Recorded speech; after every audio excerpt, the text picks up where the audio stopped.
অন্যায়, অবিচার, নির্যাতন, অবহেলিত আমরা শ্রমিকদেরকে নিয়ে এই প্রেস ক্লাবের সামনে এসেছি। সংগ্রামী বন্ধুগণ, কথায় কথায় এই মালিক, অ্যাডমিন, ম্যানেজার এই শ্রমিকদের উপরে নির্যাতন করে, শ্রমিকদের উপরে গায়ে হাত তুলে, মেয়ে শ্রমিক, নারী শ্রমিকদের উপরে তারা নির্যাতন করে, তাদের উপরে এই যে মাতৃকালীন ছুটির টাকা, সেই টাকাটা দেওয়া হয় না, মাসিক ছুটির টাকা দেওয়া হয় না, বেতন সঠিকভাবে দেওয়া হয় না। আমরা তার এই প্রতিবাদে যখন শ্রমিকরা অ্যাডমিনের কাছে জানায় আমাদেরকে 7 কর্মদিবসের মধ্যে বেতন ভাতা পরিশোধ করবেন, তখনই তার ঘোষণা আসে তুমি আন্দোলন করো, 25 জনকে ছাঁটাই করা হয়েছে। এর প্রতিবাদে তারপরে তিনি করে কি 13-এর 1 ধারায় লাগায়। আমরা এই 13-এর 1 ধারা অবৈধভাবে 13-এর 1 ধারায় লাগানো, সেটা আমরা তীব্র নিন্দা ও প্রতিবাদ জানাই।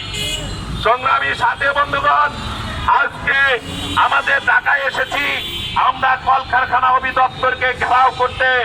আমরা ওইখানে অবস্থান করব যে পর্যন্ত এই শ্রমিকের দাবি আদায় না হবে। আমরা ওই কলকারখানা অধিদপ্তরে থেকে আমরা বাড়িতে ফিরে যাব না।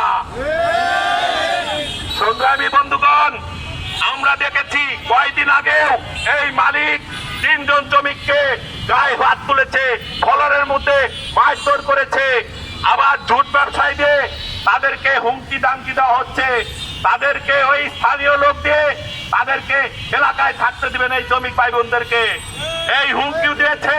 আমরা আজ তীব্র নিন্দা ও প্রতিবাদ জানাই। আমরা বিজিএমএ কে আমরা নোটিশ করেছি, ইন্ডাস্ট্রিয়াল পুলিশকে আমরা দরখাস্ত দিয়েছি, আজকেও আমরা স্মারকলিপি জমা দিতে এসেছি কলকারখানা অধিদপ্তরকে। আমরা এই স্মারকলিপি জমা দিয়ে আজকে যদি আমাদেরকে ডিসিশন না দেওয়া হয় 24 ঘন্টার ভিতরে, আমরা যে পর্যন্ত আমাদের ডিসিশন না দিবে আমরা এই কলকারখানা অধিদপ্তর থেকে আমরা এখান থেকে 1 পাও লড়বো না। আমরা আমাদের বাড়িওয়ালারা বের করে দিয়েছে, আমাদের জানেন আপনারা 10 তারিখের মধ্যে আমাদের ঘর ভাড়া দিতে হয়, আমাদের 10 তারিখের মধ্যে আমাদের ছেলে মেয়েদের লেখাপড়ার স্কুলের বেতন দিতে হয়, আমাদের দোকান বাকি দিতে হয়, ঠিক মতো সে বেতন দেয় না। দেখা যায় 10 তারিখের বেতন দেয় 22 তারিখ, 18 তারিখ, আমরা সেই টাকায় আমাদের কোনো কাজে লাগে না, বাইঙ্গা বেতন দিতে হয় যায়। আমাদের ঈদ বোনাসটা পর্যন্ত দেয় নাই। ঈদের মধ্যে অনেক শ্রমিকের 11 মাস হয়ে গেছে, তাদেরকে ঈদ বোনাস দেওয়া হয় নাই। এর আগে পূর্বে তারা 1-3 চাকরির বয়স যার হয়েছে তাদেরকে ঈদ বোনাস দিয়েছে, কিন্তু এই তারিখের ঈদে কোনো বোনাস দেওয়া হয় নাই। আমরা চাই এই সকল যে সমস্ত অন্যায় অবিচার করা হয়, সেই অন্যায় অবিচার শ্রম আইন কেয়ার করে না, তারা বলে এই শ্রম আইনের সাথে নাই। আমরা সেই কারণেই আমরা কলকারখানায় এসেছি। আমরা চাই শ্রম আইন মোতাবেক এই ফ্যাক্টরি চালাইতে হবে, তা না হলে আমাদেরকে জানা পাওনা দিয়ে আমাদেরকে ক্লোজ করে দিতে হবে।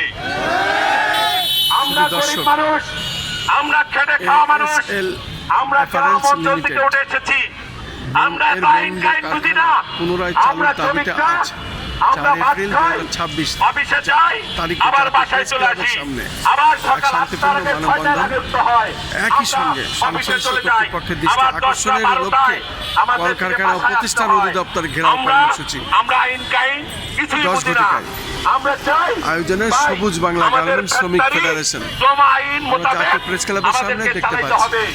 আজকের আমরা এইখান থেকে আমরা কর্মসূচি শেষ করে আমরা কলকারখানা অধিদপ্তরের সামনে আমরা এই মিছিল নিয়ে আমরা অবস্থান ধর্মঘট করব। সবাই আমরা শান্তি শৃঙ্খলা বজায় রেখে আমরা এখান থেকে যে রেলি নিয়ে যাব, আমরা নিজ নিজ দায়িত্বে আমরা সুন্দরভাবে আমরা রেলিটা পরিচালনা করব। সবাইকে ধন্যবাদ।